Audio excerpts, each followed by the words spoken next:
दिव्यांगों को तकनीक का सहयोग हमेशा से मिलता रहा है और हमारे पुराणों में कई एक ऐसे उदाहरण हैं।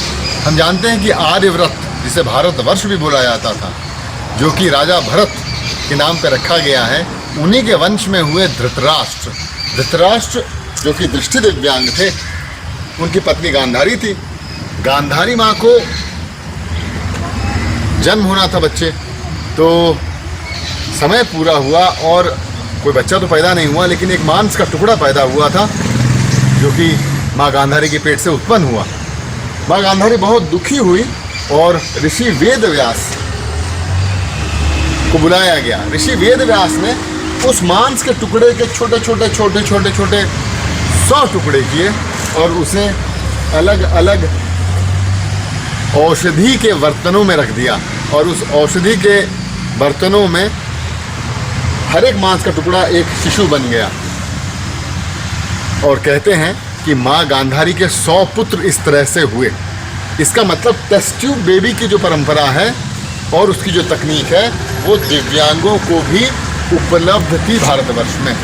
वैसे ही अगर आप जानना चाहें तो जरासंध मगध राज का पुत्र हुआ, 2 टुकड़े में जन्म हुआ था और दिव्यांगता थी उसे अलग अलग। तो कहते हैं कि उसे टोकरी में जंगल छोड़ाया गया कि बच्चा तो जीवित नहीं रहेगा, लेकिन जरा नाम की एक राक्षसी ने उसके ऊपर शल्य चिकित्सा की, प्लास्टिक सर्जरी की और जोड़ दिया था जरासंध बड़ा होकर बहुत मजबूत बना, पर चूंकि जुड़ा था बीच से इसलिए कमज़ोरी वही थी, जिस कमज़ोरी का फ़ायदा उठाया भीम ने और उसे 2 टुकड़े किए थे। यही नहीं, आगे और भी कहानियां हैं। सुनते हैं आचार्य द्रोण की कहानी। आचार्य द्रोण और उनका जन्म, वो भी एक टेस्ट ट्यूब बेबी थे। कैसे जानते हैं?